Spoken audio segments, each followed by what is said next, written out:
What's up, people? Yes, I started my show a few minutes early because I was tired of waiting. It's like, shoot, I've been waiting a whole week and something. What's up, Ash? Oh, no, Giggles is here. Jesus Christ. I cannot escape a Sunday without her. Good to see you guys. I missed you actually. I was so busy last week with my cooking demo. And I got rave reviews. I just want you to know. I just got rave reviews. It went really, really well. Everybody loved my food. And so I did. Let me see. Do I have a picture of it? I think I put a picture of what I made on the community wall on YouTube. These I make the hummus because I don't like the prepackaged kind, and I'm not using no canned nothing. So I soak my beans and I flavor them before I cook them. Then I cook them with more flavor, and then I make the hummus. And so by the time you just take a spoonful, you'd be like, "Oh, yum!"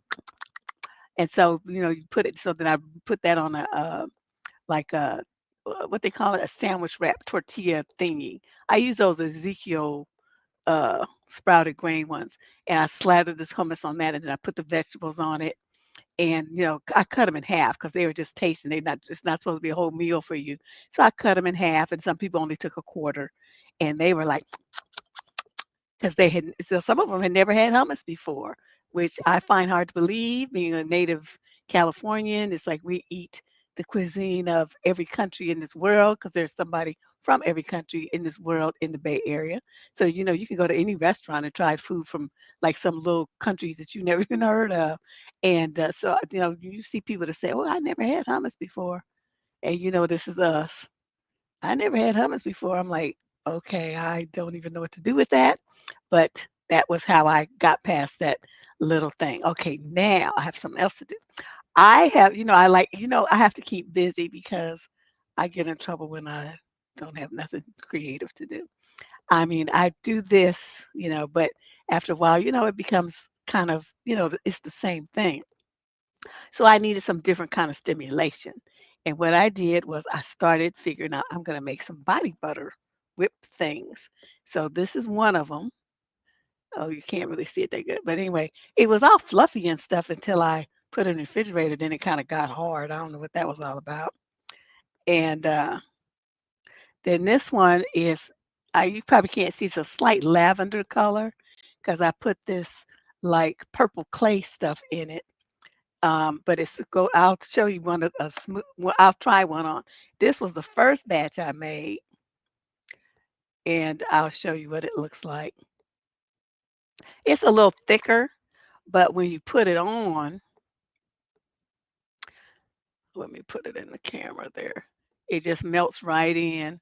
Slightly shiny because it has some shea butter in it, which I don't know about if I really like shea butter, but it's like the thing on the internet. Everybody see how it makes you shiny. It does soak in, but I wasn't about that shine life. So then I whipped up a different concoction, and this one is really light and fluffy. See, it's like frosting. And then this one we put on this other hand. This one, it just goes right in. And what is in this one? I think something called sow butter and jojoba oil and all this stuff. So eventually, like the other one, it's soaked in. This one will soak in. But that's what I've been doing, and it smells really good. It's like 'cause I put some honey lavender and some lang lang in it to scent it up. So anyway, I'm just sharing my life with y'all, and I have to use this because I don't know the water around here is just yeah. I wash my hands probably about 50 times a day because I'm not trying to carry no bacteria. So and I cook a lot, so I want to make sure my hands are clean before I start touching stuff in my kitchen. And so I want to, you start getting older, your skin gets dry. And so I'm like, oh, I can't do this. I don't like that old lady hand look. I mean, you can't really stop it, but I'm gonna definitely slow it down. So this is what it looks like with the body butters on it. See, it's all nice and shiny and plump. And so I'm very happy. So gave some samples to some of my friends. They're like, oh, you're gonna start selling it? I'm thinking, that might be an idea when I decide to retire from my other stuff and I only do this, then I can sell body butters at like on Etsy or something like everybody else. That'll be fun. Or at the farmer's market or whatever, right? Right. So let me see. I've been all talking about all kind of other stuff. So let's talk about these letters. Oh, the cuticles get jacked up too. Oh, see. And I'm gonna be doing some cooking demo video, what do you call them? Cooking videos starting in a couple of weeks. So I was thinking, should I get a manicure? Then I thought, no, because them long nails and food, that's not sanitary. So you have to wear gloves and all this sort of stuff. And then the food, I already dropped stuff enough. So I can just see myself making a video and dropping the food everywhere. That won't be cute. Hey, Mika, what's happening? So we're going to get started. Oh, we only have 18 questions today. I guess Candace, she told me she wasn't feeling well, so I guess that's why. She did what she could do. All right, let's get started with our advice columns on the Sunday. Oh, I forgot to put the sign up. Hold on a second. What the fuck Sunday? There we go. This advice column has been going on for I don't even know how many decades now because I started doing it on AOL and then a website so I mean I've been doing this for like forever. I just forever.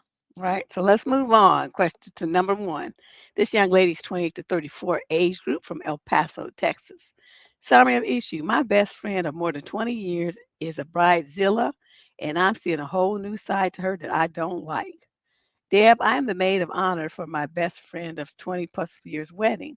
We are in our early 30s. Within this whole process, she has been a real bridezilla, super selfish, spoiled, and entitled. She is expecting everyone to bend over backwards for her for every little thing, spend tons of money, and overall has just been a nightmare about everything. I'm really seeing her in a whole new light. This version of her is not the type of person I would typically enjoy spending time with. It almost feels like she's showing her true colors, which I may have been blind to before all of this. I, of course, will stick this out and play the role in excited and supportive maid of honor, because I want her to enjoy her day and not worry about how I'm feeling. But at the same time, it feels like I may need some distance after all this is said and done. I'm looking for some advice on how to proceed. Do I just quietly distance myself after the wedding? Do I confront her about her behavior? This is a really emotionally tough situation for me, given that she's been in my life for so long.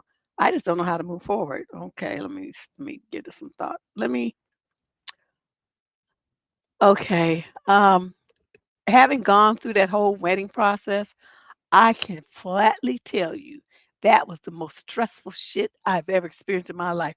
I mean, more stressful than being sick and hospitalized, being like jobless with no money. It was more stressful than all of those things put together. So you know what I did? I threw up my hands. I said, I want nothing to do with this. I let my mother and my aunties, her sisters, do everything. I couldn't do it. I couldn't do it. I could not do it.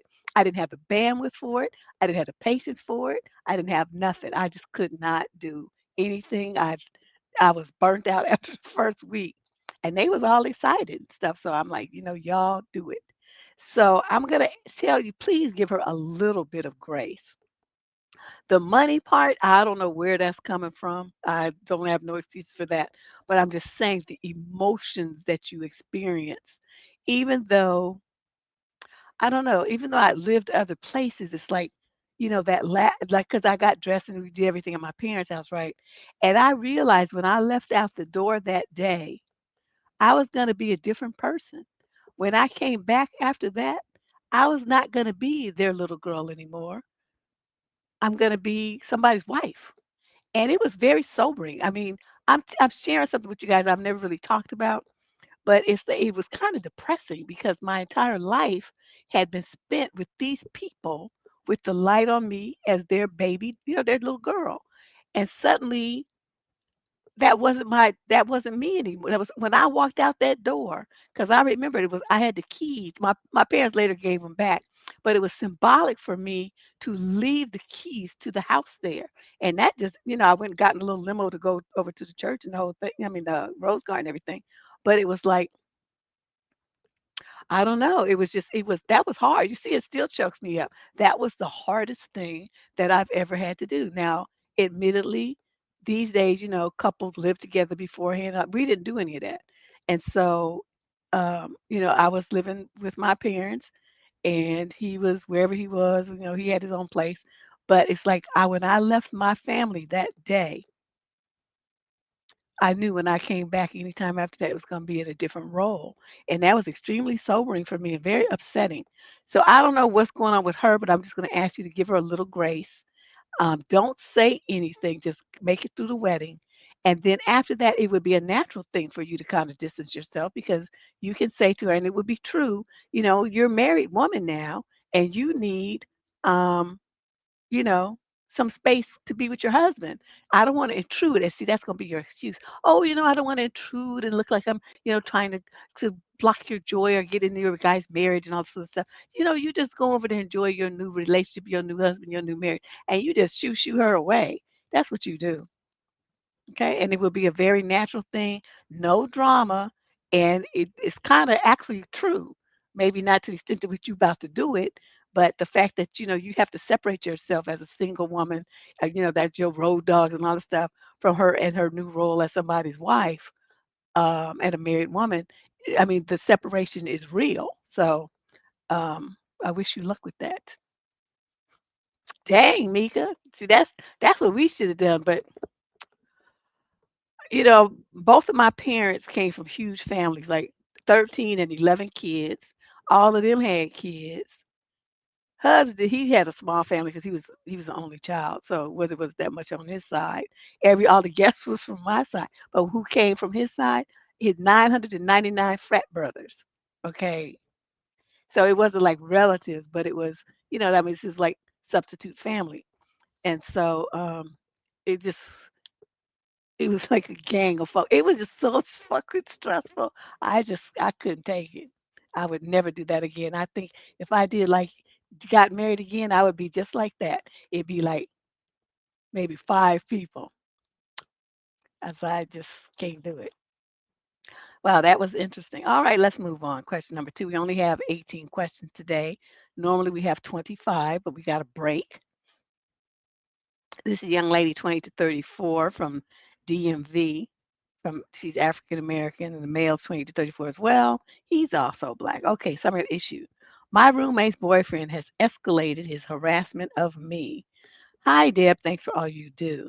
To start off, I'm 29 and I recently moved to the DMV for a fellowship. The first place I lived in didn't work out because the male homeowner made me uncomfortable and attempted to bully me, which caused me to move out and file a police report immediately. Oh, good for you. I then quickly found a nice room to rent. There were 2 other black women living there already, making it a total of 3. My new roommates are great. They're clean, mindful, and we all stay to ourselves for the most part. However, one of them has a boyfriend who stays in her room all day while she goes to work. Yeah, he's a bum. So he ain't working? He's in her room lounging? One day while walking to the bathroom, their bedroom is next to the bathroom. He came out without any clothes on and his wee-wee was exposed. I quickly tried to move past it as he kept apologizing and was starting to annoy me. So he didn't go back in the room to cover up. He just stand there. Okay. I see what kind of dusty this is. Shortly after that incident, he tried to get my social media information, but I didn't want him to have it, so I lied. He would make small, ambiguous advances like that to me while his girlfriend, who is the breadwinner, was at work. I decided not to tell my roommate because I don't really know her and I don't want any issues. Well, Deb, this morning he escalated on me. He waited until I came out of the bathroom. I think he often listens for my movements to try to pressure me into having an affair with him, asking me if I was going to tell on him and demanding that I go up to him. I was purposely standing far away from him. I stood my ass right there because I learned from you never to bend to a man's demand like that. Good job. Anyways, Deb, I made it clear that I'm uncomfortable and I don't want anything to do with him. However, I am still extremely uncomfortable with him staying there. I even had to leave to take a walk, and I'm typing this as I walk around outside. What should I do? You should immediately report this to your landlord. Whoever owns that apartment where you guys all are, roommates, tell that person what is going on and how this guy who's not on the lease is there all day, every day. And tell her to either make him leave or evict her. That's what should properly happen to handle a situation like this. When you other two women paying rent and you following the rules of the house and all this stuff, but she got some dusty ass bum up in the house all day using the burning up lights, running water. So he's making, if you guys are splitting the bills, the water bill or light bill. I mean, I don't know how, what's included in your rent, but whatever you guys are paying a third of, his ass is making it more expensive because he's there all day. Whereas the rest of you are, doing your thing, going to school, going to work, whatever.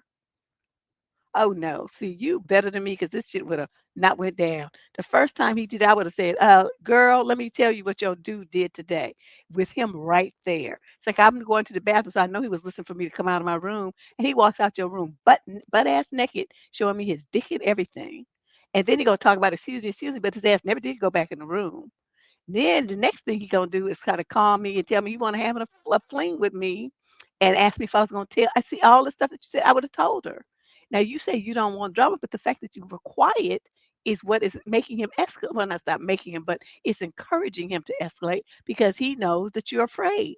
You're afraid to rock the boat. You're afraid to say anything. So what you need to do is call a house meeting, him, your other roommates, and tell it all. And then say, I don't want him in here anymore when I'm at the house. He doesn't live here. He's not on the lease. He ain't paying no bills. He needs to get the fuck out.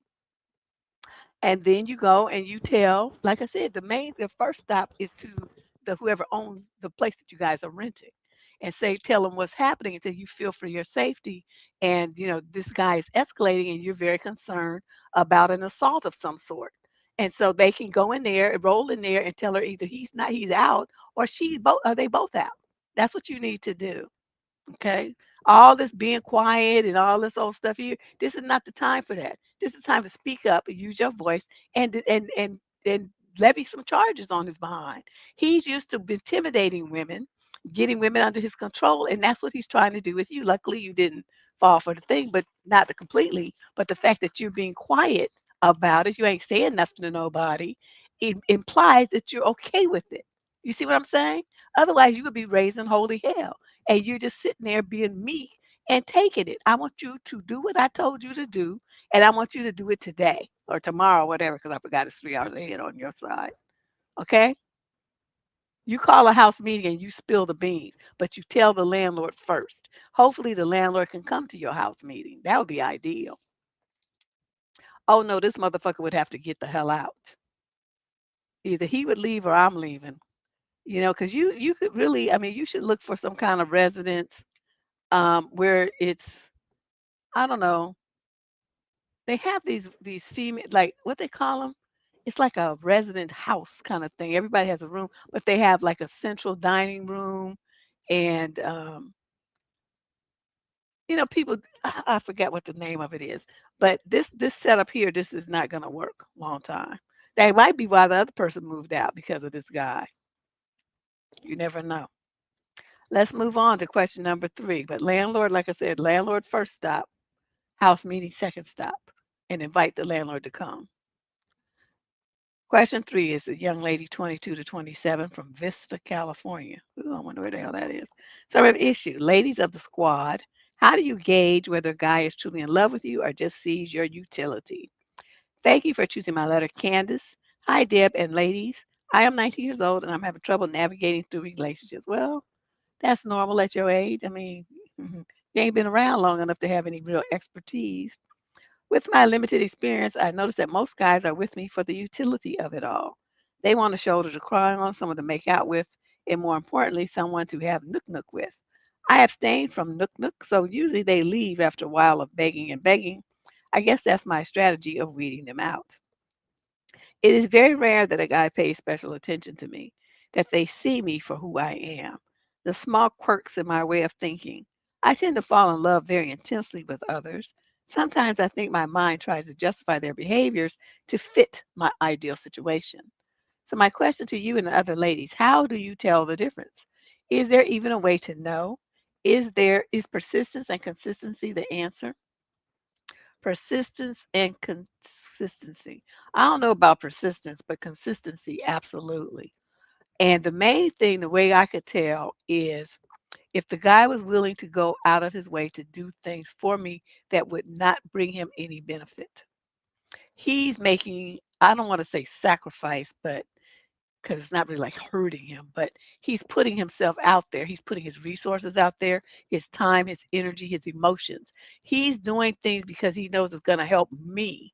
It's going to benefit me. It's going to make me happy. Yeah. And Ash just reminded us, as a matter of fact, let me put that on the screen because I can do that now. So members show their representative, so it takes time and observation, and that is the truth. So, the fact that you're waiting for the nook nook is creating that space for you to see who and what they really are and what their real motivation is. So, like a lot of these guys, like I always say on this show, yeah, that means she's uh, he's the benefits that she offers him. She offers him benefits. So what is he getting out of it? So that's these guys that get into the relationship because they want women to come and clean their apartment, screw them for free, cook for them for free, take care of them for free, let her drive their car, let her move in with them to pay half their bills, all this kind of shit. They save money. So they're looking at what kind of way you're going to be a convenient resource and something for them to use. Okay. But they rarely, if you guys notice all the years you guys been coming on this show, think about the guys that these girls write in about. What do these men do for them? They don't do shit. And these girls, oh, I work two jobs and then I come home and I cook and I clean and they not married, don't have no kids, and just a girlfriend. See, I'm like, that's why I tell girls, don't live with a man. You should never live with nobody unless you guys are roommates. And then, ain't no nothing nook wise going on. But just moving in with a dude just to play house, that is a bonehead move.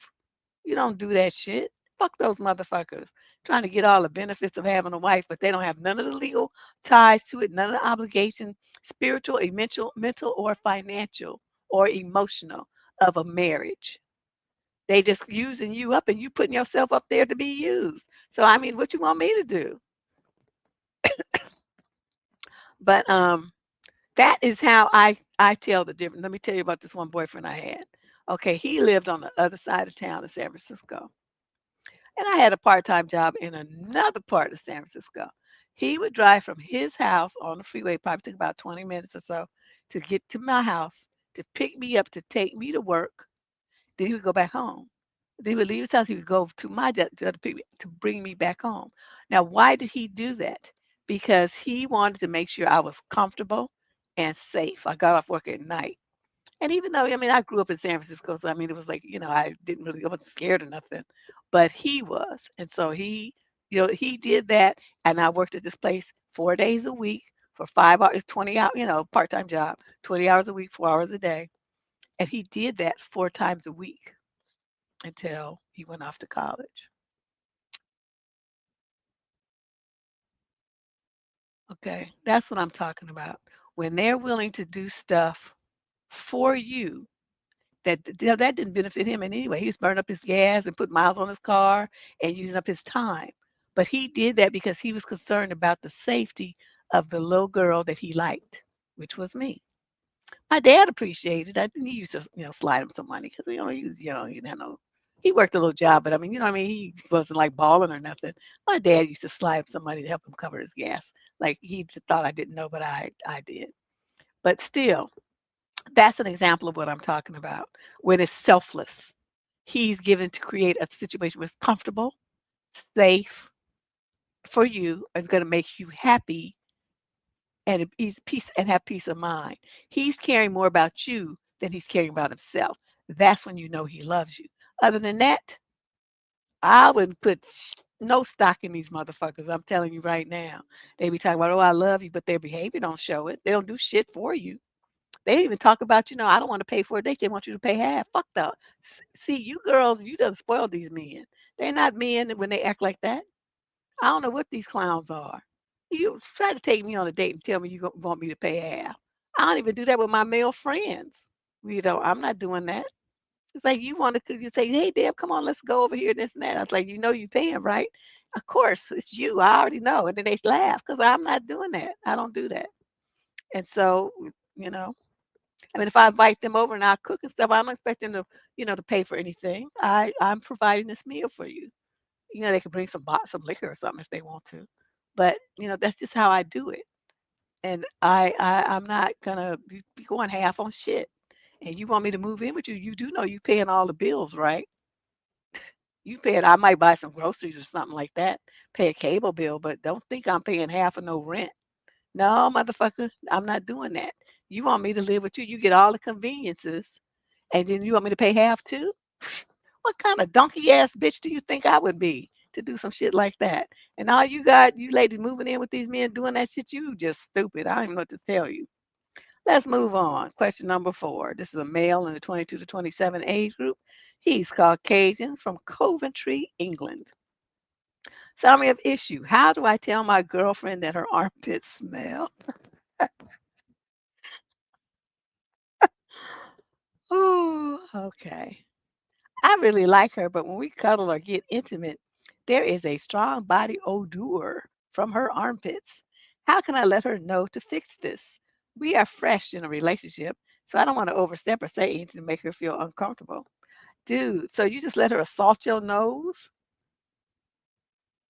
So since this happens all the time, so you make it sound it wasn't just like a 1 or 2 time thing. Because sometimes when women are on their cycle, their chemistry changes and they might get a little extra funky.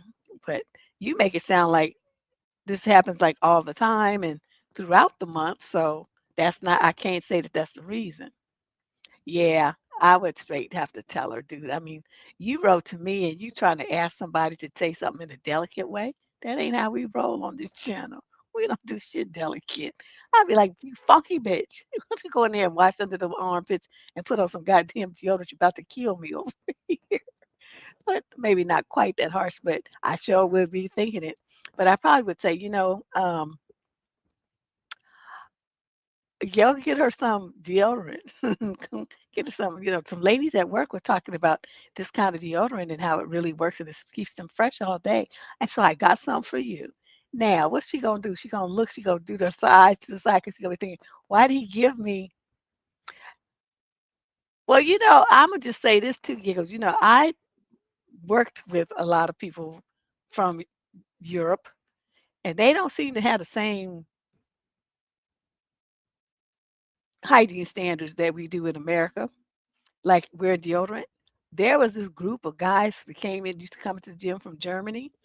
I'm telling you, everybody would clear out of the section of the gym that they were in and we'd have to open the doors, because it was, gyms don't really have windows, but we have doors that lead to like the outside where the pool was and stuff.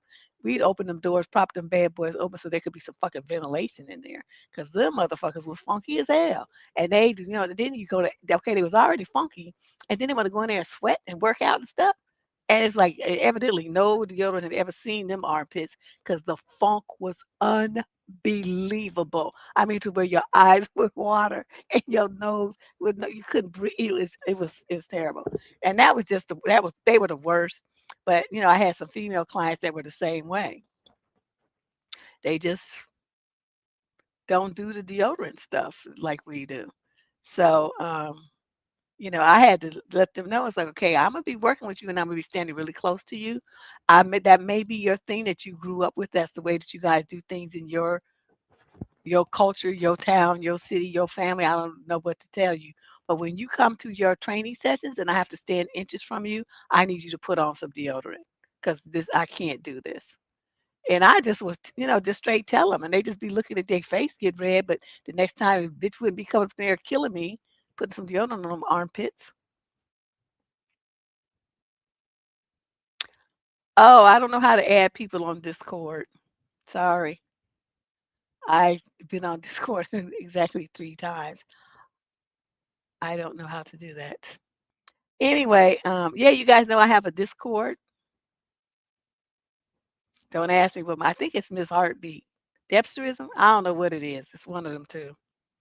And that because I thought about trying to figure out how to way to use it, to integrate it with this channel, but that's as far as I got around is thinking about it briefly. Very briefly. It like was a thought that went like that. Yeah, I don't know, dude. I would just have to tell her this mouth here doesn't have that kind of filter. So when people do stupid stuff, I just straight tell them, "You stink. You stink. You need to wash your armpits and put on some damn deodorant. Killing people around here." I just think, woo. All right, let's move on. Question number 5 of 18. This is a young lady in the 22 to 27 age group. She's African American from Charlotte, North Carolina. So I have an issue. I haven't talked to this guy for 2 months now, and I don't like him anymore. Help me. I'm 24. I've been talking to this guy who's 26 for about 2 months now. We're not exclusive. I met him through a friend of his friend, and he's been wanting to pursue me for some time, so I finally gave him a chance. We texted for 3 weeks, and then I kind of ghosted for 3 days, and I had to think before I let him know I was upset. So I finally told him it was because we were texting for 3 weeks on IG, and he hadn't asked for my number yet or planned anything. Girl, what you even tell him that for? Y'all in you 24 and he's 26, and you think you have to educate him about how to date? See what I mean? Women just be doing just the absolute fucking most. You don't be trained to know, motherfucker. He either knows what he's doing and he's gonna approach you right and proper, or you dump him. Okay, this you just that was a totally wasted move right there. So let's see what else you did that was stupid. All right, so he did apologize and fixed it. We went on a date to this cute restaurant and talked for about 2 or 3 hours. It was good. But then after being on the phone with him the next day, I lost interest, and now I feel bad because I the problem? No, he already tore his drawers and you just wait. You should have just dumped him then. While on the phone, he was being flirty and there were semi-sexual jokes without being direct. Then he keeps calling me baby girl, sweetheart, and love, so it's cringy. And it turned me all the way off because I'm not attracted to him that way at all. My aunt also passed away the 10th of this month, and my birthday's on the 31st. And he's been very helpful, checking on me and making sure I ask if I need anything. It's just so much going on with family, and he was there. But I feel bad that I don't want him anymore. Even on the date, I got the icks when he kept emphasizing that he was being a gentleman. I'm starting to feel like I'm the problem because I think he's a great guy, but he's just not my guy. He ain't a great guy. He just a fool plus a player. Okay, I'm gonna tell you it's like this. Whenever a man has announced that he's a gentleman, he's a good guy, he's a good man, he's whatever, he's telling you what to think about him. When those words come out of his mouth, you already know he's on some bullshit. Okay, because men who are really about those things never say it. They just be about it. You get to see it by what they do, how they conduct themselves, how they carry themselves, how they talk to people. Any motherfucker that comes up to you talking about I'm a good man, I'm a gentleman, and all this kind of stuff, he's trying to brainwash you with those words to get you to think, oh, so you're gonna parrot it back. Oh, he's a gentleman. Like that's gonna give him a pass on some of the egregious shit that he's about to do. You girls really got to get more game. This kind of stuff should never be happening in your age group. This is like some teenage shit. You should have already known this by the time you got out of high school. Okay? No man who is really about his manhood is going to announce his traits to you. They don't do that. They're lying, they're bragging, they're trying to manipulate or coerce you, and they're using some way that they think you're going to bite like a fish on a hook. Don't fall for it. You sit back and you watch what he does. That's how you make a judgment about what kind of man a guy is. Okay, you don't give a fuck what he says. That should be like wah wah wah wah wah, like Charlie Brown cartoons used to be when I was growing up. That's how they used to make the voice of the teacher. Wah wah, like just like droning on and on. You can't even understand what he's talking about because it's meaningless chatter. Okay, this is stupid. You're too old for this. What you're gonna do is you're gonna send him a text and say, whatever, because you got all of stuff, with everything that's going on in my life right now, I can't devote any time to any kind of relationship with you or anybody else. So I'm going to bow out of this. I wish you the best. And then you block him. Okay. You don't give him an opportunity. That's why texting is going to be the, even though I don't say that, but in this case, since you don't really have a relationship, you only went out with him one time, it's no big deal. Just saying, just tell him that. Okay.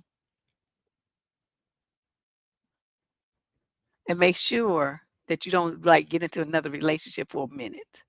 You need to get a little bit more game here and a better understanding of men before you embark on something like that. Plus, since you met him through a friend of a friend or his friend or something, the word would get back with me and she dumped you, but she turned right around and she went with Rollo and she over there with Rollo. So you just stay single for a minute, okay? At least 3 months. Then you could date somebody if that's what you really want to do. But I want you to spend more time on figuring out how you're going to assess and judge men and vet them. Because this should never happen. Just because a dude is interested in you, fuck that motherfucker. If you had noticed him, then you would have been interested in him back.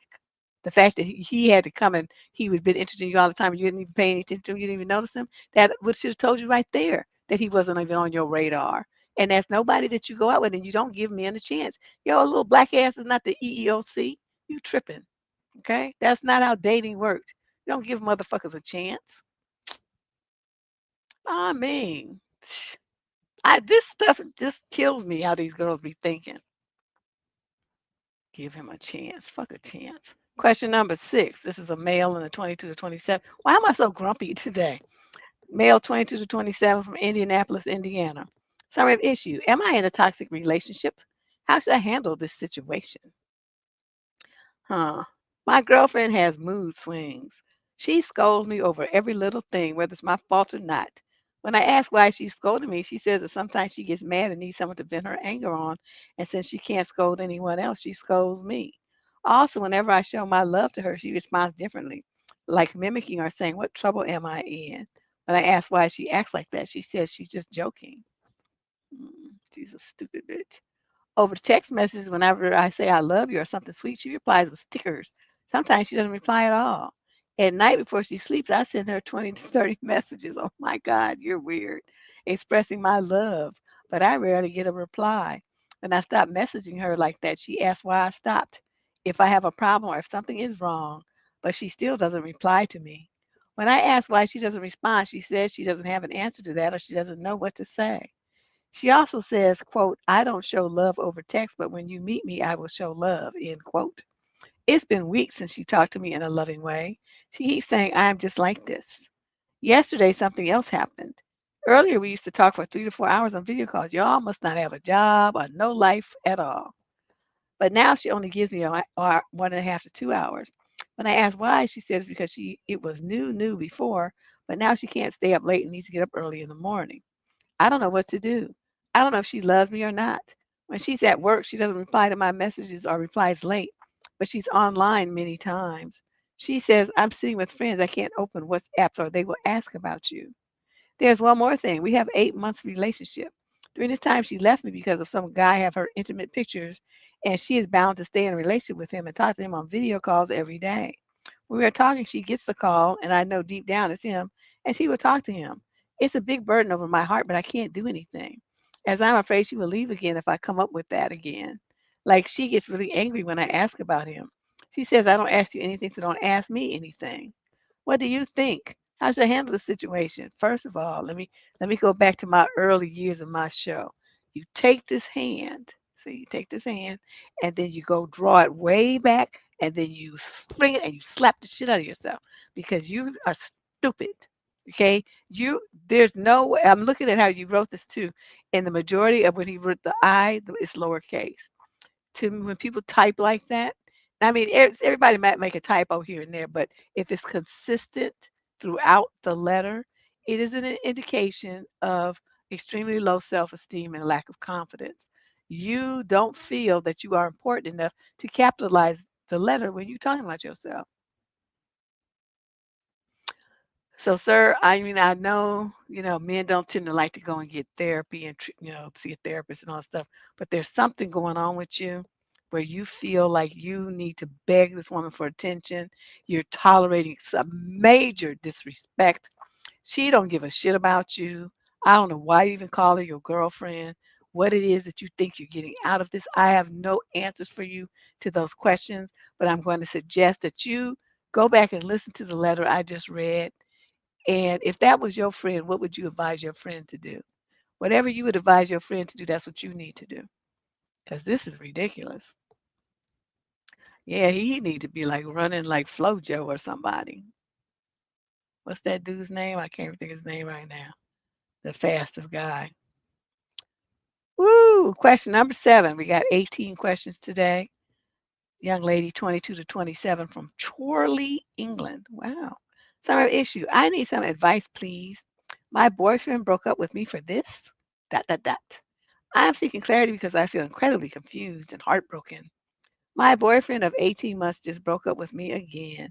This is the second time he's done this, and both times happened after I opened up emotionally and asked him to connect with me on a deeper level.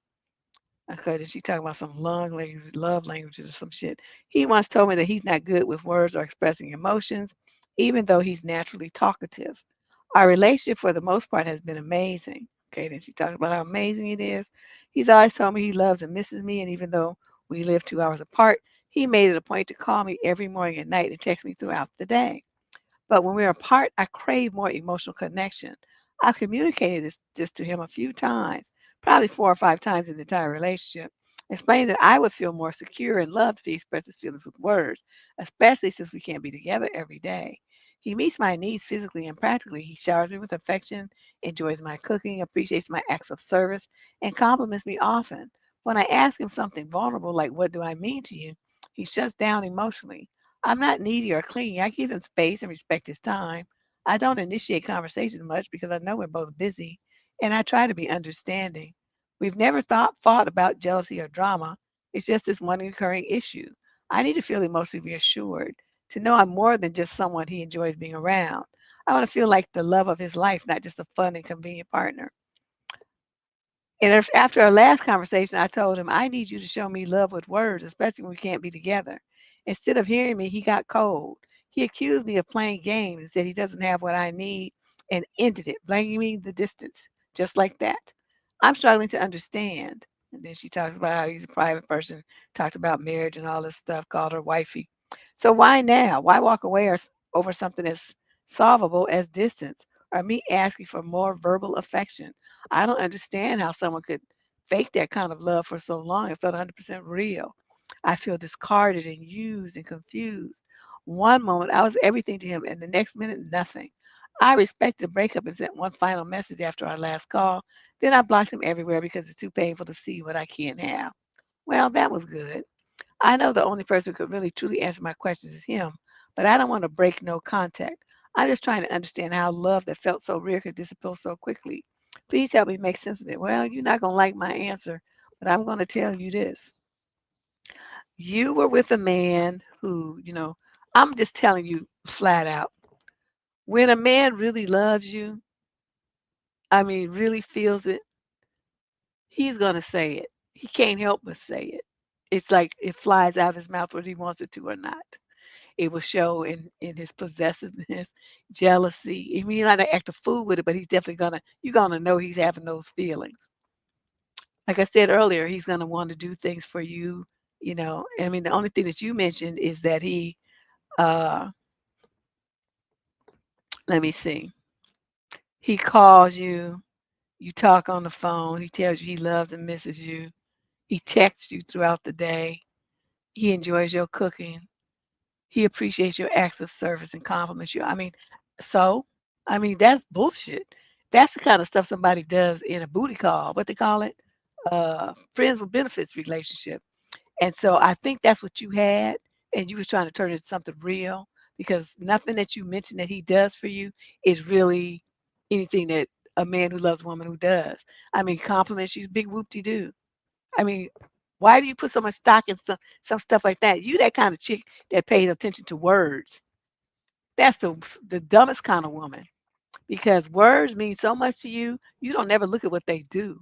You only go by what they say, and you're the perfect kind that gets set up and used by players because you all caught up in what they them fanciful words that they say. So this guy, knowing that he's not about that, he ain't about to tell you a bunch of shit to have you thinking that he really means it. He just bows out. And you want to know why, how he can do it is because he don't give a fuck about you. He never loved you. Probably don't even like you that much. You was a convenience for him. Okay, you cooking and cleaning and sexing and whatnot. You know what I mean? But the main thing is like, you tell a man that you need something on an emotional level from him, and then he doesn't give it to you. What does that mean? That means that you leave the relationship because you're going to keep hammering at him, ask him over and over and over. You said 5 times you asked him for that and you still don't have it. And he would rather leave you twice than give it to you. I don't understand why you're even writing this letter. You should, I mean, what were you thinking to go back and get with him again after he dumped you when you asked him for words of love the first time? He didn't give it to you then, and he didn't give it to you the second time, and he's never gonna give it to you because he don't love you like that. My God. Yeah, they girl, I'm telling them players, ooh, the words be so sweet. Oh my God. Oh, I just can't live without you where you've been all my life. You're just so beautiful. I just can't believe I found somebody that's beautiful as you. You just are beautiful in the face, beautiful in the spirit. Oh my God, they will have your head so blown up. You see how I've heard it all. And it's so but if you're a woman who I don't pay attention to what men say. I mean, it's like psh, over there. I don't listen to nothing they say. What you doing? That's what I want to see. That's the only thing I can hear. What you're actually doing. And believe me, I will be watching, looking, and listening. And if you ain't doing the shit I want you to do, then I we don't this shit here is ending. I'm not going to ask you for it repeatedly. I mean, we had them conversations in the beginning when people tell you, what their bottom line is. I'm gonna tell you that one time. You're supposed to have good intelligence. Your ass is not, on the dumb scale. You're supposed to be an intelligent person. So I'm gonna assume that you understand English and that you understand concepts. And so if you don't and you special needs, you need to tell somebody, which case I still won't date you, but at least I would understand, have more patience. But that I don't have the patience for that for long term. But I would have some patience to explain stuff to you. But if I have to tell you over and over, and I'm trying to negotiate and beg and whine and plead with you to get what I want from you emotionally, I'm not doing all that. All you ladies that do that, what are you doing that for? Just go find somebody else. I mean, it's like 955 million knuckleheads out here. Just get a new one. Shit, they all the same. I just don't get it. I just do not understand it at all. So yeah, girlfriend, that's what you had. Sound like you had a relationship of convenience, friends with benefit, high level, whatever, and you trying to morph it into a relationship with all these words of love and shouldn't do. It's like I'm not about that. I'm not trying to do all that. And so he deuced out. And that's what he should have done. Question number 8. This is a female in the 22 to 27 age group. She's African American from Augusta, Georgia. The male is also 22 to 27. Same issue. My boyfriend and I are arguing about birth control. How can I see his perspective? So the quick backstory. I got my IUD a while ago around the first of the month. My boyfriend is 23 and I'm 24 and we around the time oh I see around the first month my boyfriend 23 and I 24 started talking. He even came to the appointment. He's mentioned this dislike for it in the past due to being uncomfortable at times, but when I did ask if it's okay, he said it's fine. Fast forward, now 7 months later into our relationship. He brings up a bet and says, if I stop smoking for the rest of the year, you have to take out your IUD. Oh, is that right? I definitely hesitated at first and told him that I don't know about that because in my mind, We are nowhere in a position to put ourselves at risk to potentially have kids. We're still getting our careers together, and neither of us have our own place. He took offense to my hesitation and started being petty, saying that I made this decision about getting an IUD without him getting a say so. Oh, motherfucker, you don't get a say so when it's my body. You tripping. That's what you were supposed to tell him. He also said that he's going to go ahead and adopt a son because that's his decision, and I don't get to say so. I don't want to say so. I'm not your wife. That be no responsibility for me, and it ain't coming out of my pocket. So why do I give a fuck who you adopt? You get a dog, a raccoon, a Martian, a kid. I don't care what you do. That's what he would have got from me. And then he also brought up this analogy saying that if he were to get his testicles removed, and if that's his decision, I want to get a say so because he sees this as the equivalent of me getting my IUD. Well, see, an IUD is temporary. Getting your nuts cut off is permanent. That's what you're supposed to tell him. Or did you forget that? You think you can just slide nuts in and on and off? What are you talking about? You sound stupid. Overall, in his mind, he told me that's the principle of everything, that he didn't get to make a decision on my IUD. I guess what I'm really confused on is when I first got it, he didn't complain about it much, but he did express the poking at times, but that was all.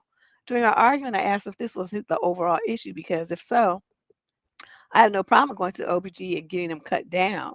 And he still insisted that it's not the issue. The issue to him is the principle. Yeah, I bet it is. In my mind, I'm thinking I'm doing our relationship a favor by staying protected until we're prepared and ready to potentially risk bringing a child into this world. And he says he didn't ask for any of that. During my initial hesitation, I told him that I don't know because I want to be prepared. And he told me that I sounded unconfident and not wife material as I was explaining how I like to plan things and strategize before making a decision. What's so bad about wanting to live within stability and then wanting to act upon the goals that I have? I also mentioned that we both can't be dominant in this relationship, or he mentioned. And she put a bunch of question marks. I can't admit that I didn't blindly follow him once he told me to take out the IUD, and I think it was his because it was his idea wanting to remove it. Then he should have been the one to lead the conversation for us to come together and think of solutions. I think the whole argument could have simply been avoided if he noticed once I hesitated. He could have said he has a plan and just give me reassurance since me getting the IUD removed is his idea again. Once I expressed this, he said he got petty because I didn't trust him to have a plan once I got it removed. I'm not a mind reader, and there's no action being done that I can visually rely on to make me have that sense of security. But he still got upset with me for having the hesitation. Sorry if this is confusing. I'm honestly confused myself. But what is it that I'm not seeing and I'm missing something? We're on the verge of breaking up over this, and I got in the most heated argument that we've ever had. You should break up, and I'm going to tell you why. This is something, this, what he's trying to do is trap you with a baby. And the fact that you have an IUD, which is something he can't fuck with, like he can't poke a hole in the diaphragm, he can't poke a hole in a condom, he can't pull a condom off and stealth you. See, you've taken those options to manipulate your body with the pregnancy away from him by having this IUD, and that's why he's mad. This birth control sabotage is a form of domestic violence. And these words that he's saying to you are about control and domination. I know you're young and you don't understand that's what's going on, but that's what it is. You only, yeah, so you're 20, he's 23 and you're 24. Yeah, that's what it is. He wants to get you pregnant so that you'll be stuck with his ass, and your beauty, your body, your options will all change because of a baby that you had for some dusty fucking bum. Okay? So what I'm going to suggest is that you, when he brings this up again, you say, you know what? Let's break up because I'm tired of you trying to tell me what to do with my body. I don't want to have a kid, and trust me, even if I did get pregnant, I would be on the first abortion table I could, because I'm not having shit by you. See, that's how you have to tell them, because they get this false sense of the fact that they can, dominate you. You let them know, even if you were successful, you still wouldn't get no baby out of me, motherfucker, because I'm gonna get abortion. I don't care if I have to fly on a plane to get it, I'm going to get one. I'm not going to have shit by you. And you need to communicate that to him very clearly. I had to do that to a dude. He was like, oh, well, what if we get pregnant? And, he was talking right, and I was doing some paperwork or something. I forget, I was doing something, but so I was looking down. I remember the setup because he was talking and I didn't even look at him. I was, writing or something. And then he's like, So, what if you got pregnant? I said, oh, I would get an abortion so fast it would make your head spin. And I never even looked up. And he was so put out. He was, you would kill my baby? Fucking yeah, because I'm not having shit. So I already got a kid. I'm not trying to, this single parent life, this ain't for me. So it's not to do it twice. I would have to be the biggest fool walking the planet. I'm not about that life. I'm not trying to do that. I didn't plan to be a single parent when became one. So when I look like planning to be one, because I already know that I had no intention to. I mean, some men are good fun. They're great as boyfriends. You know what I mean? They're fun, they're exciting, they're sexy, you laugh with them outside, but that's boyfriend material. That's not husband material. Husband material, I'm looking for somebody who's serious. I mean, you can have a nice time and stuff, but I need somebody who's on my same page morally. This day he like to smoke the herbalicious. See, I don't do all that kind of stuff. But like I said, just for fun, good time, that's fine. You do over there, not at my house. But would I marry somebody like that? Absolutely not. Would I want to have a child by somebody like that? Not in this lifetime or the next. So to me, he was already in that category. They want to talk about somebody not being wife material. He was not husband material. So to me, for me to have a baby with you, you have to be husband material. Your ass ain't even in that category. So no, denied. So that's what's going on with you, girlfriend. So what you need to do is get rid of this guy. Tell him you have a choice. Either you're gonna shut the fuck up about my birth control that I choose to protect my body, or you can get the fuck out of my life. Those are your only two choices. I don't want to hear this shit from you again. The very next time, whether you do it, whether you agree or not, the very next time you bring it up, we're done here, sir. That's what you need to say to him. So he understands what time it is. He don't have no power and he ain't running nothing but his mouth. Question number 9. Ooh, I'm in a bad mood today. What I have here, this is some lemonade with wine in it, a concoction I created. Oh, I just wanted to tell you guys too. It's in addition to my notes about the body butters I'm making. I don't know how much money I spent buying all these different butters and oils and stuff, but I trying these exotic butters, Elipe butter and uh, what's this shit called? Oops,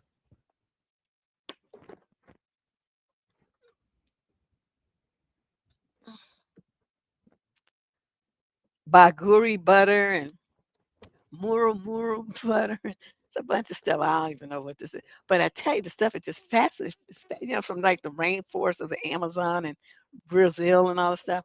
And so I'm trying these new things. It's way options better than shea butter. So I'm trying all kind of stuff because I need something to do with myself when I retire from doing my other work. I need something to keep myself busy. All right. So I'll be making body butters of various types. All right, let's move on here to question number 9. This is a male 20 to 34. He's Caucasian from Sugar Land, Texas. Oh, I know where that is. The young lady's 22 to 27, also Caucasian. Summary of issue. My fiance has had an insane obsession with being an armadillo mommy and is ignoring my opinion. Okay, do y'all know what an armadillo looks like? Let me see if I can pull one. Okay, these things, I don't know where else they are, but they are all over Texas. Well, you can see them like in certain parts, like in San Antonio down by the Riverwalk. They just be like just out there. Hold on, I'm gonna try to find one.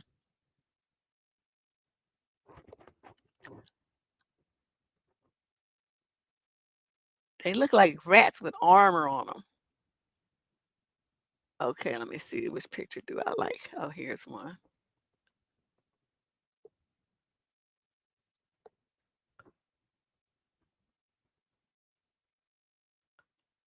Okay, let me go over to StreamYard and do the share thing.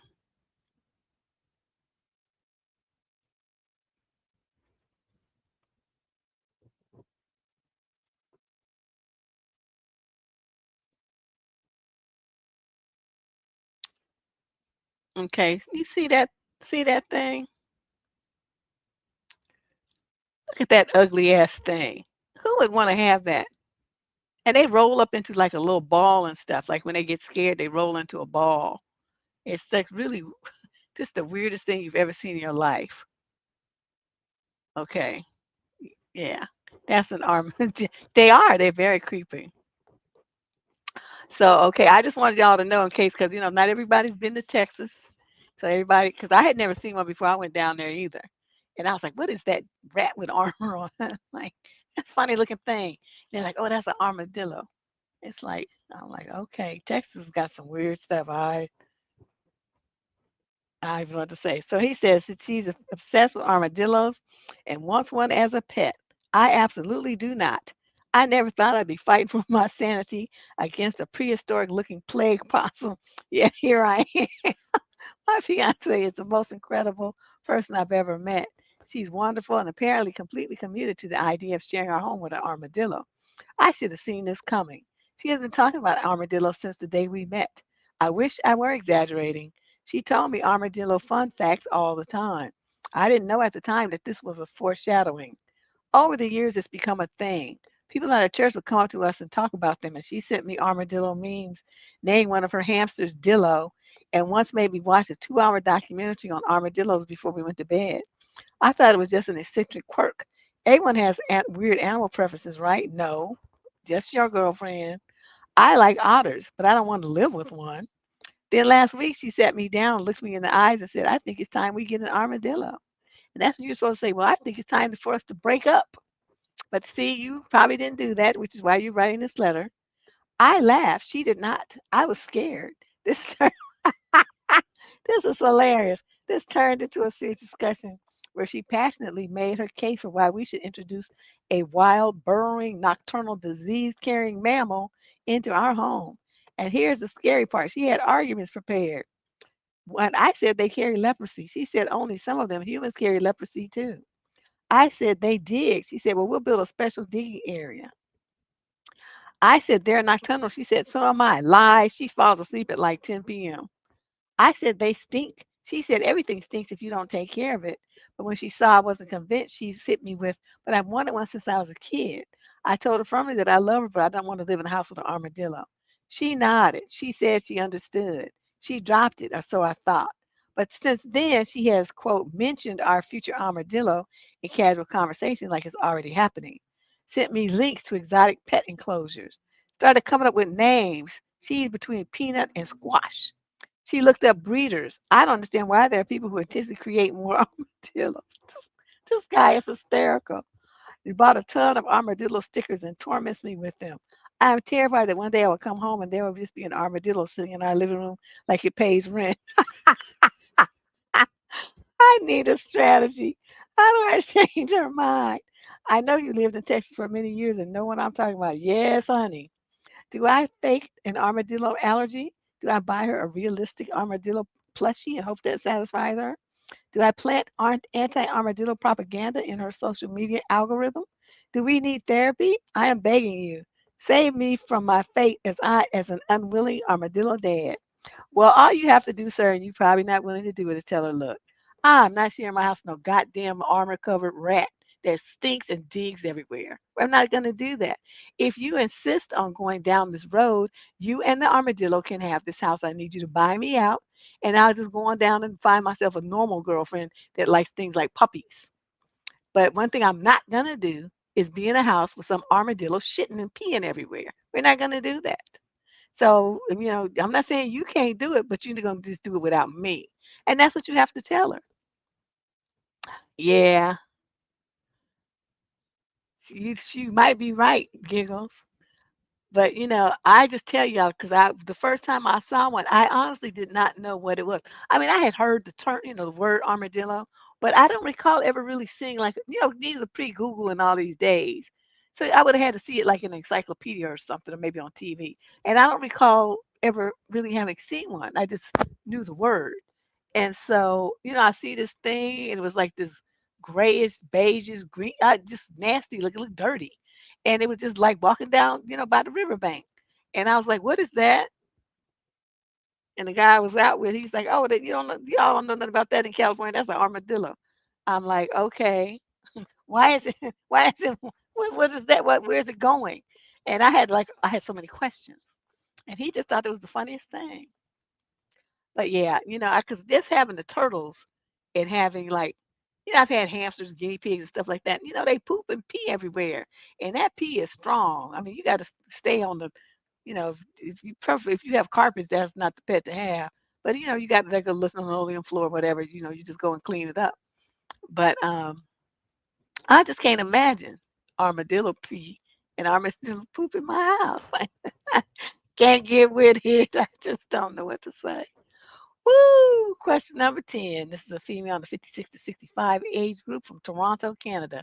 Summary issue: I'm not sure what to do, if anything. I started talking to this guy on an online dating site about a week ago. I've used similar sites in the past, but that was years ago. This time, being older and wiser, I decided not to waste my time chatting back and forth for weeks, so I suggested we meet a few days after we first started talking, and he agreed. A few things about our situations: I am 57, divorced, no kids. He's 62, also divorced, and has a 21-year-old son who lives with his mom. We're both professionals with good jobs, our own homes, and live about a half hour away from each other. So on to the date. He was very polite and generous. He bought me a small gift that I didn't expect and paid for my coffee too. He was talkative and smiled a lot. Also, our jobs are similar, and he loved animals, which is huge for me as I've always had pets. The conversation just flowed. He answered all of my questions and spoke nicely of his ex-wife, which I appreciated, and also about his last girlfriend.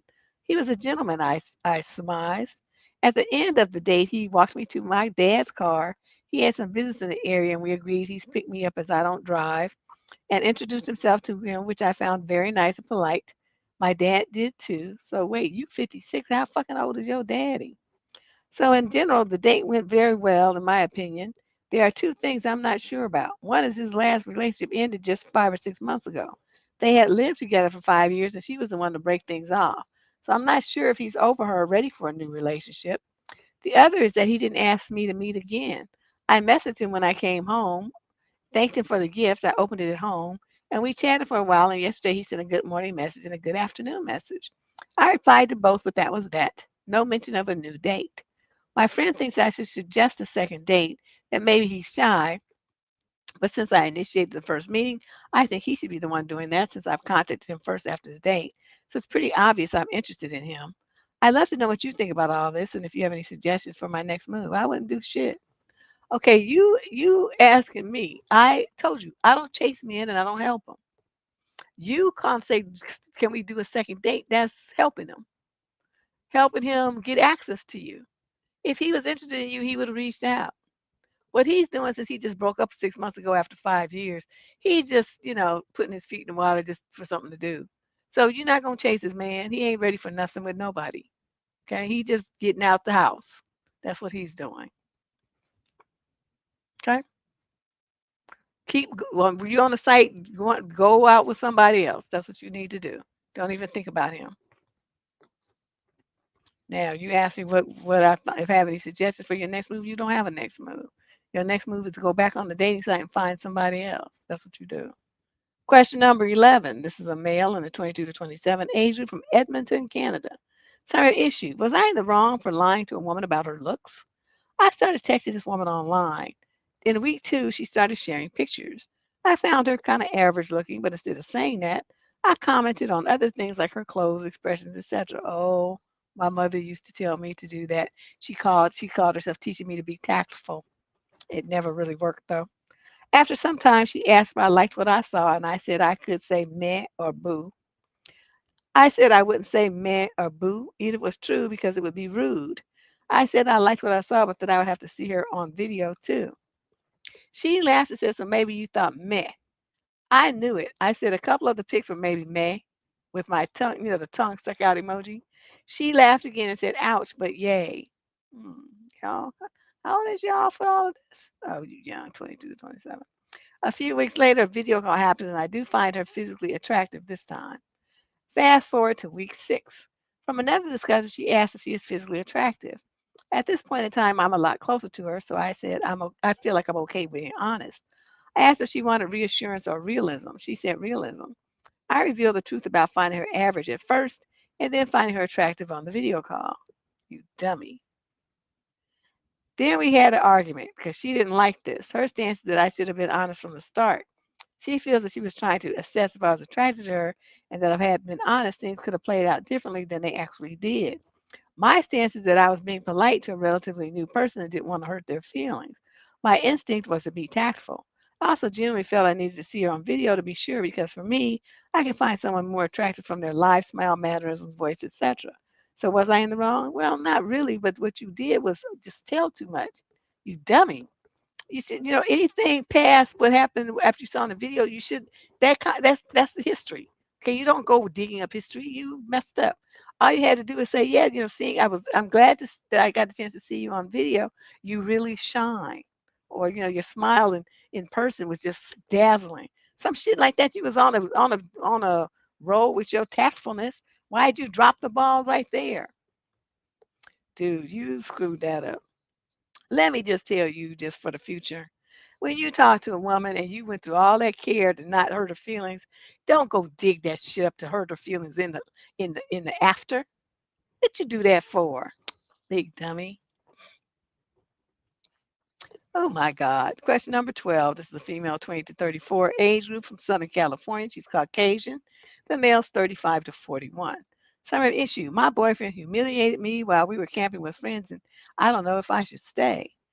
My boyfriend is 35 and I'm 31, and we've been together for 3 years, living together for one. We've been friends since high school, so there's a long history between us. This past weekend, we went camping with friends, and two things happened that really shook me.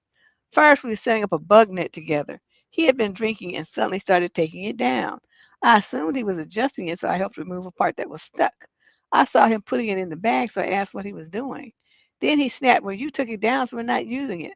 I was confused and said, "Wait, I thought you were taking it down. I was just helping." He got snippy, handed it to me, and said, "Whatever." So I quietly put it back up. Later, I was starting a fire to cook and casually asked a friend to grab me a stick to move some logs. Out of nowhere, my boyfriend jumps in and says, "I'm no idiot, but here," and then starts aggressively messing with the fire using an axe. He turned to me and said, "This is the hot part of the fire, and this is the cooler part. You fucking got that? Wow." I would have been pushing his face into them coals. I was stunned. "You fucking got that?" I just stood there silently. When my friend returned with the stick, my boyfriend started loudly saying that I talked to him like he's an idiot. At that point, I told my friend exactly what he had said to me, with him standing right there. He tried to defend himself. I told him to shut up, and he stormed off to take a nap in the car. Yeah, that's what he should have done with his toddler ass. Later, he came back to camp and ignored me completely, talked to everyone else, but not a word to me until we got home the next day. We drove separately. Then he said, "I'm sorry I lost my temper." I took a shower, and when I got out, he said, "We should have a talk." Then proceeded to say how I was so mean to him. It led to an argument. He said he was drunk and anxious all day and regretting saying that as soon as it came out of his mouth. I brought up how this is a pattern. He flashes out and minimizes it or tries gaslighting me into believing I behaved the way he did and it wasn't him and apologizes some kind of vague way. He said he stopped drinking again and wants to fix things, but I don't know if I believe that anymore. He said it before. I feel humiliated, confused, and emotionally exhausted. I'm trying to do better at not just cutting everyone out of my life when things go wrong. Why? Why would you do that? Did Oh, it says, "I want to know if anyone has been in a relationship like this." Oh, well, yeah, I mean, that's what we get letters like this all the time with men behaving badly towards their female partners, and some from guys with the women do it. So I mean, what are you talking about? But the bottom line here is, he this is a pattern where he gets drunk and he wants to verbally and emotionally abuse you, and you want to stay in a relationship. What are you doing that for? See, you get one time with me. The first fucking time he did that shit, it would have been over. Because one thing that you guys need to understand about alcohol, it doesn't make you do anything. It doesn't put thoughts in your head. It doesn't change your behavior pattern. The only thing alcohol does is release your inhibitions. So your conscious mind that would kind of rein you in from, the part that would be like, "Oh no, maybe I shouldn't do that because that's gonna be stupid. That's gonna, hurt her. That's gonna be embarrassed." That part goes away because it's tampered with alcohol. So that's the only thing that changes. But the thought that you should do it, that was already there. It was just only reined in by your conscious mind. The alcohol got rid of your conscious mind, so you feel free to act a zip damn fool. That's what's happening here. You haven't accepted that though. You don't want to accept the fact that your boyfriend likes to emotionally abuse you. And so you're gonna sit up there and tell me you fucking got it? I would have been throwing that axe at his ass. I'm telling you, I know me. Then of course I've been in jail, and y'all had to come do a GoFundMe to get me out on bail, and it just be the whole big thing. But I already know my temper. I would have picked up the nearest hot log, axe, something would have been flying in his fucking face. I already know me. And so, and if he got hit and blinded or died or something, I wouldn't have gave a fuck. It's like you should have kept your damn mouth closed, and you wouldn't be having that problem. But that, I don't let men talk to me like women either. You're not gonna talk to me like that. You better act like you got some damn sense, even if you don't have them. You better pretend. We're not doing this right here. We're not doing this. So I don't know what to tell you. Um, the only thing you can do, it never gets better. What happens is they see you tolerate it, and so it escalates. Because why not? You took it before. It was okay before. You didn't stop, you didn't have a problem with it before. So, you know, all right. I don't know.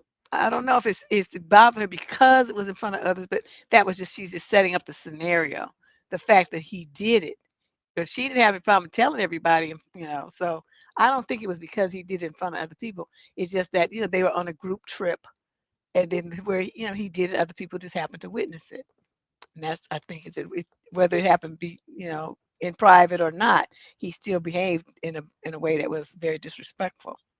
Question number 13 of 18 questions. This is young lady 22 to 27 from Boulder, Colorado. Summary of issue. I feel hard for a guy who says he's not ready for a relationship, end quote, but acts like it, and now I don't know what to do. I'm 23 and I've been seeing this guy who's 24 for a little while now.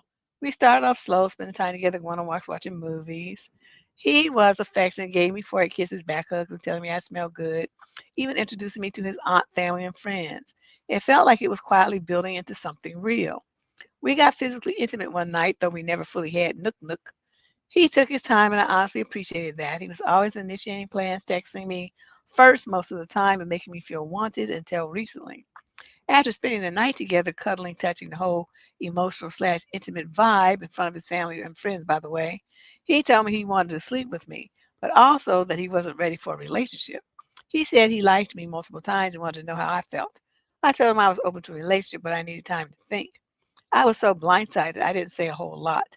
He made plans to see me the following Friday, but those plans got shaky and communication started dropping off. That Friday, when we were supposed to watch a movie together, he stood me up by saying he had to go see his brother for his birthday, and I haven't seen him since because he didn't make a follow up plan to see me after that. I talked to one of his exes, and she said she broke up with him because he was still talking to his ex during their relationship. So now I'm spiraling. Did I not open up enough? Was I not interesting enough? Was I just a rebound or a distraction? I feel used, hurt, and really sad. He said he wasn't ready, but he still acted like he wanted me. His actions showed that. I felt like I was building something real with someone who only saw me as temporary. I just can't stop thinking about it. Do I stop reaching out and avoid contact or ask him to chat to get the closure I need? On this channel is a video about closure. And basically it says you don't need closure. That's some ridiculous romantic drivel that you girls have created that you think you can get closure from someone else. You know when you have closure? When you tell yourself, oh, that's just over. Okay, there's your closure. That's it. That's all you need. But you can watch the video. I go into more, longer detailed explanation about it and what people think it means and all this whole shit here. I mean, about 10, 12 minutes long of explanation, but I'm just summing it up. You have closure the second that you tell yourself you do. Nobody gives you shit. Okay. You don't get closure from other people, especially the person that dumped you. I want to understand how y'all think you can go back to the person that told you to your face that they don't want you no more and think they're going to help you get over the fact that that's what they did. You sound stupid to even think that shit. They don't want to talk to you. They don't give a fuck about your feeling. They don't care what you feel, what you want, what you need, what you think you need, your closure, your opening. They don't care about any of that. Okay? You tell yourself it's over, and then it's over. Done. Wrap. Okay? That's that's where you need to be with this. This is amazing. You leave that boy alone, block his number, and move on with your life. Okay? You didn't give him, he said he wanted to sleep with you. He was saying if you were stupid. Be one of those girls who think that you sleep with him and that he's gonna change his mind and you gonna sleep with him with no relationship and get up with one. It don't work like that. At least he was honest and he told you. I mean, I gotta give him credit for that. He didn't try to play you. You was the one reading too much into it. I told y'all before, you gotta have both. You have to have a verbal commitment and all the actions as well. You don't just do one or the other. Because if you just go by what he does and he never said he was going to be just with you, then he can pull that out at any time. Well, I never said we were in a relationship. You're talking about we celebrating our third anniversary. He said, but when did we ever? We never got into a relationship. I never said that. I never agreed to that. And you're going to sit there looking stupid. Had this kid, bought a house with him, moved in, all stuff. I never said we were in a relationship. And you sitting there looking dumb because you assumed. But he never said it. That's just as bad as the ones who say it and then they don't do shit. And you all be hanging on to the words. So either I think that you gotta have both. You don't just go by one. Question number 14. This is a female in the 22 to 27 age group from Reading in the UK. Summary of issue. I'm tired of my partner's eating habits. Lately, mealtimes have become such a bone of contention with my partner, but I don't know if I'm wrong or not. He now barely eats with me and the kids, as whatever we're having is never good enough for him. This is quite a recent development about the last year or so. His reasons are mainly one, he went to some sort of holistic health person who diagnosed him with intolerances. I feel bad, but I really struggle to take it seriously, and it means there are now lots of things he won't eat. I sort of get it if he at least stuck to it religiously, but different rules apply to different days, though if I cook it, it's pretty guaranteed that he won't have it. Number two, any meat or fish he does eat needs to be from a butcher or fishmonger, or it's not good enough for him. We do shop there on weekend meals, but just cannot afford to shop there for everyday meals. Number three, I get so annoyed with him cooking his own meals every day, doubling the cooking and washing time as well as water and electricity. I feel like I shouldn't mind since he does cook and wash up after himself, but we're very time poor. So instead of one of us sorting out just one dinner while the other sorts the kids out, the time he spends on cooking his separate meals is spent on doing something useful. It's peaked a bit in the last couple of weeks because I've been off work with the kids and cooked homemade meals, cleaned up the kitchen, etc. before he comes home from work. Just for him to not have what was prepared and start cooking up a whole nother storm in the kitchen. Instead of, say, play with the kids he hadn't seen all day. Any words of wisdom are welcome. I do tend to be impatient, have low tolerance for things. So is it just one of those things I should just let go? Yes, because it's what it is. Now, you see what you're saying is he was told by this practitioner that he has intolerances. Do you know that you say that you don't see it as real? They are real. You sound stupid. You sound like one of those kind of people when somebody says, "Oh, this kid is allergic to peanuts," gonna give them some peanuts because they don't believe that the kid can be allergic and have intolerances to nuts. You sound like that kind. So that's why he's cooking his own meals because he knows he can't trust you since you don't believe that in his situation. There are things that, an intolerance might not be a full-fledged allergy that sends you, into anaphylactic shock into the hospital and stuff, but you could break out, or you could start itching, your tongue could start itching, your skin start itching, you might get a little rash, your breathing might change, you might start sneezing, coughing, you get congestion, mucus and stuff, diarrhea, constipation, stomach aches, all kind of stuff happens when you have an intolerance. You're not in his body, so you don't fucking know. Okay, I just can't stand people like you with this judgmental attitude, like you know somebody's body better than they do.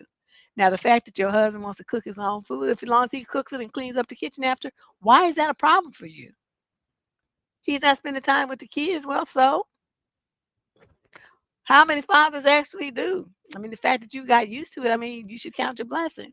But I don't know what to tell you then. Get a crock pot or some shit so he can start his meals so they're ready when he comes in and he doesn't have to do all that. And he will have time to play with the kids. I mean, there's ways you could work this instead of complaining.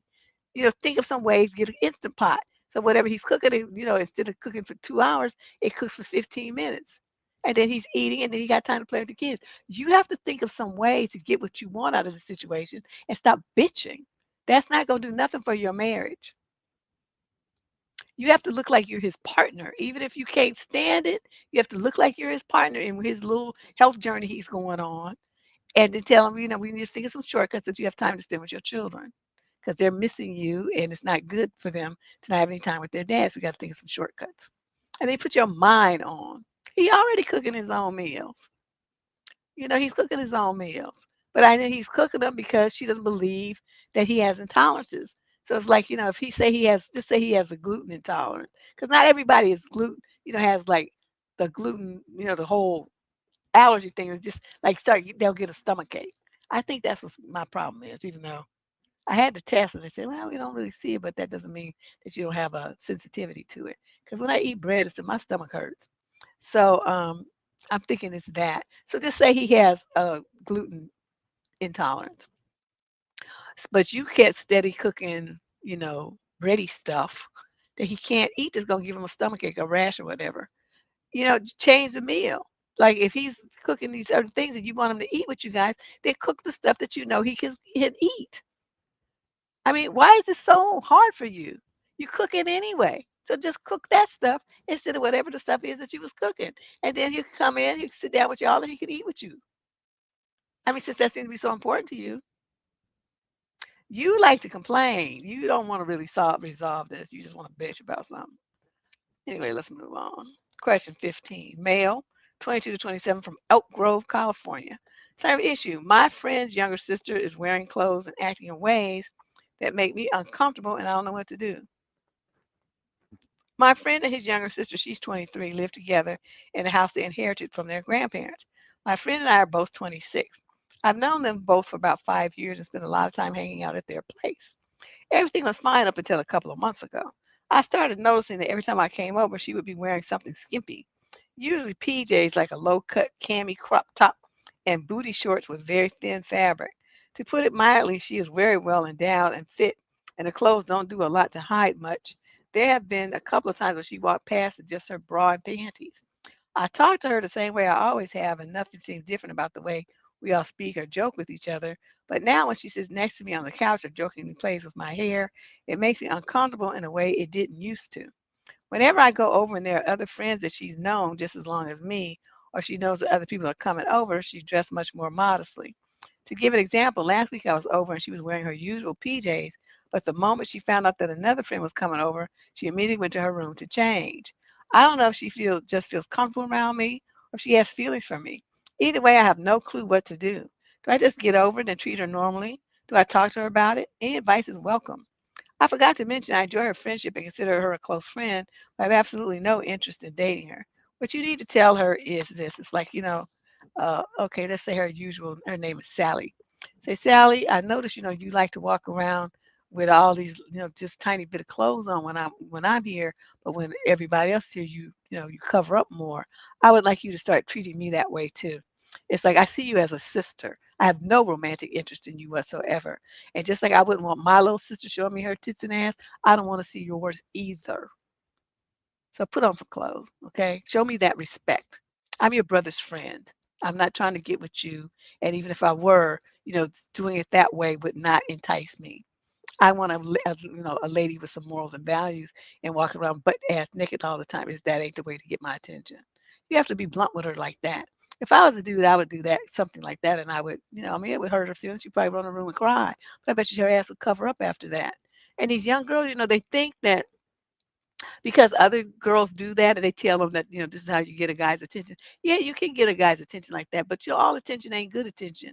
You showing your ass out your shorts and shit. You showing your camel toe.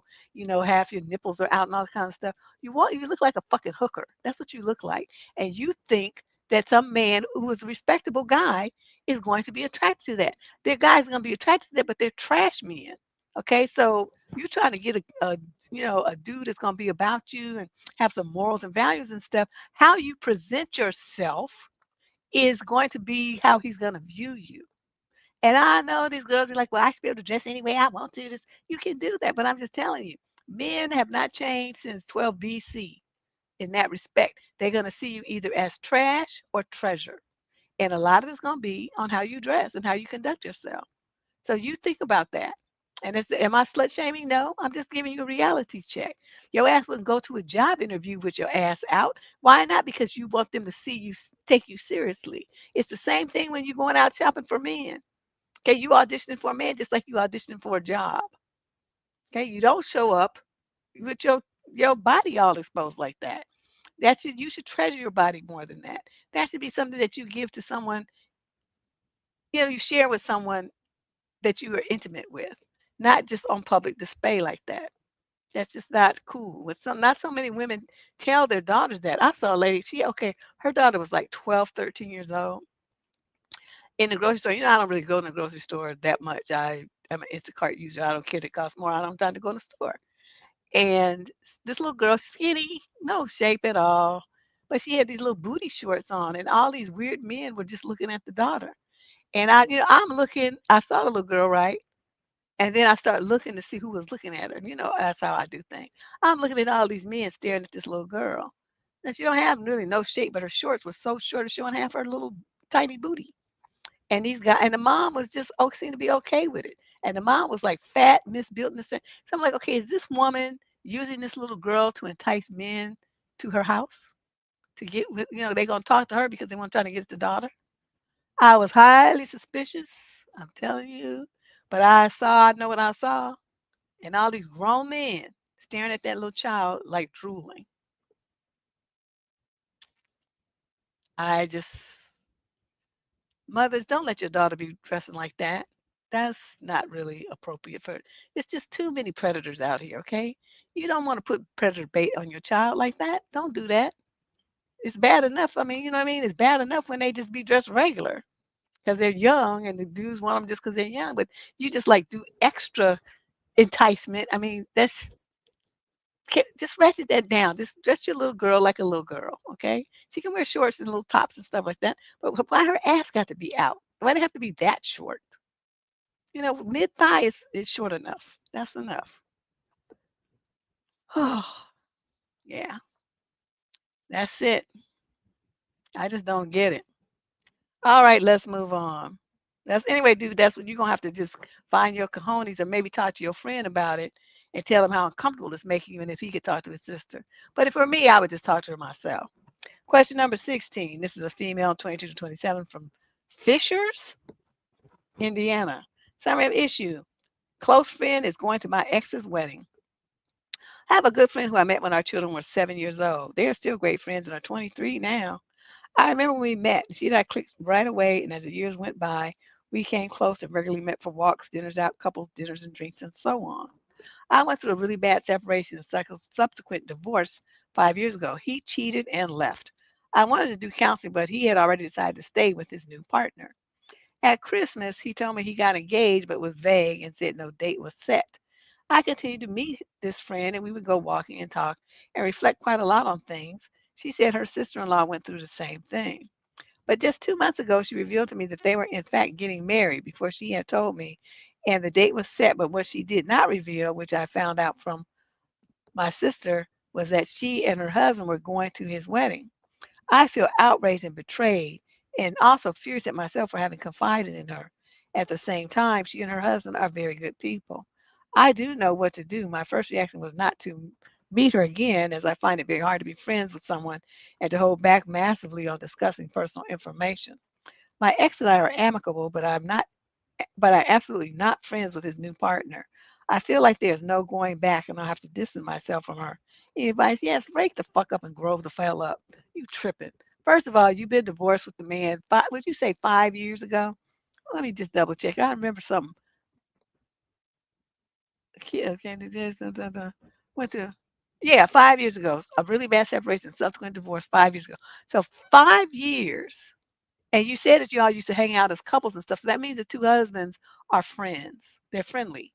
So if your ex-husband who cheated on you invites the guy that he used to hang out with to his new wedding, your ass don't have shit to say about it. It don't involve you, it don't have nothing to do with you. Okay? 5 years have gone by. He can invite whoever he wants to his wedding. And if her husband is going to the wedding because your ex is invited him, he's bringing his wife. He's not gonna go to the wedding by himself just to please you. Who the fuck do you think you are?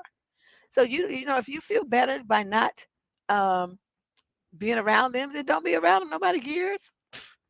You just totally inflating your importance to people. Nobody gives a shit if you go to your ex's wedding or not.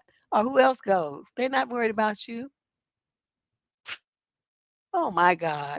Lady, question number 17. This is a female in the 18 to 21 age group, Caucasian from Lowell, Massachusetts. Summary issue.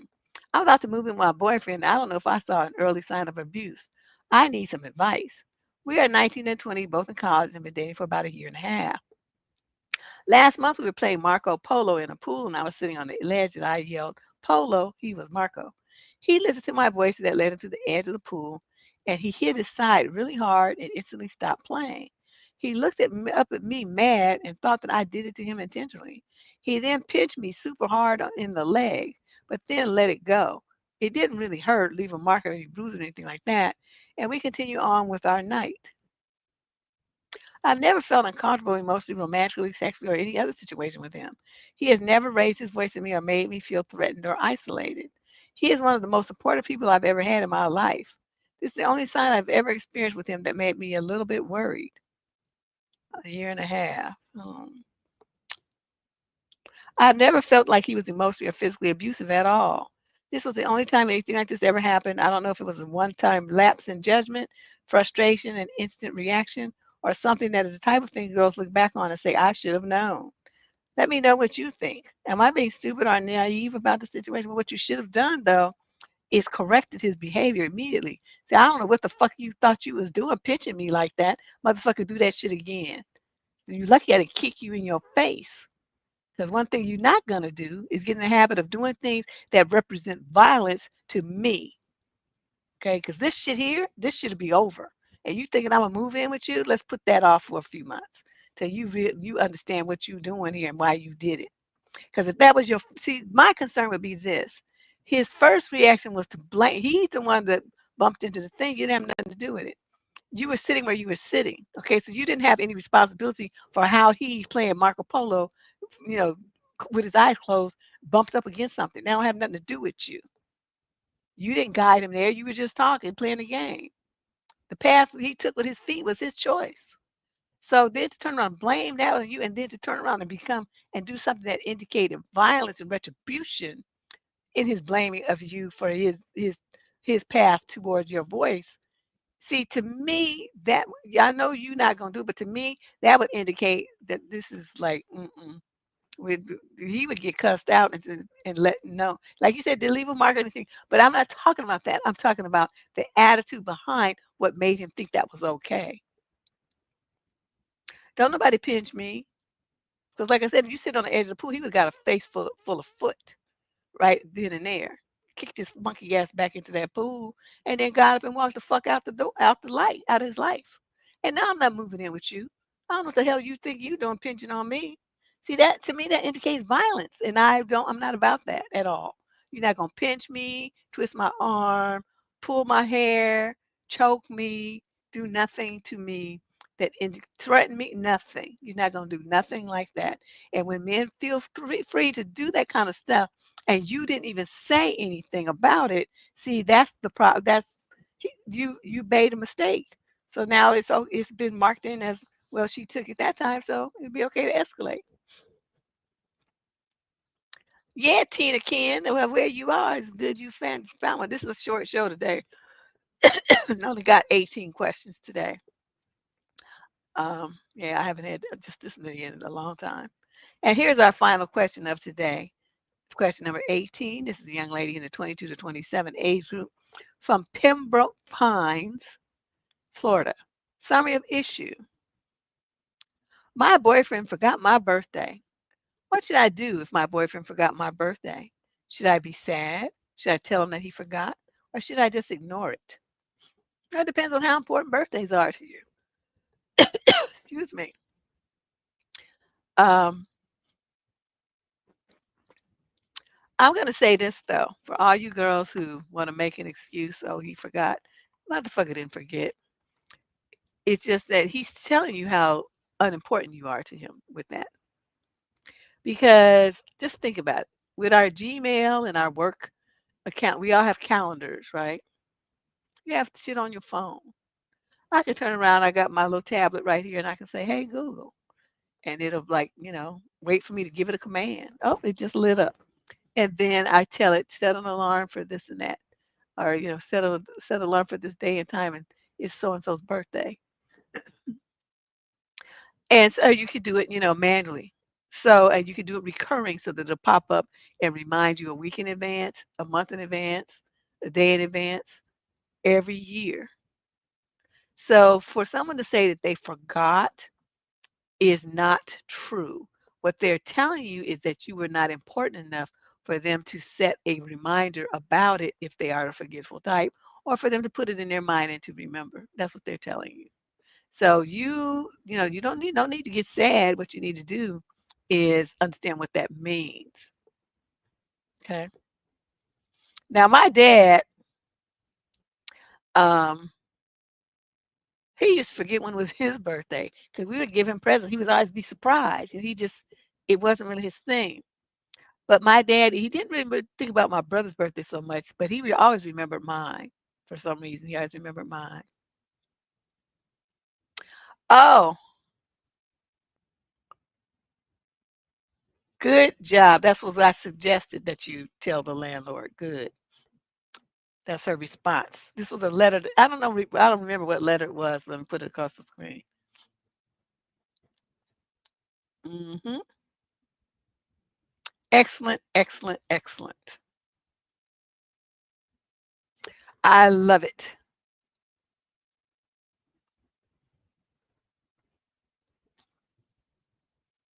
Uh-huh. I suspected as much. I think I mentioned that I thought that might possibly be a reason why the other girl moved out. I said that earlier, but thanks you for validating my instincts there.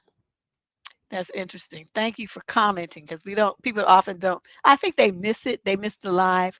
Say you barely caught it because I was about to leave, but they come. They hear it, but I don't really hear from them. Sometimes they make a comment in the comments, but usually they don't really say too much of anything.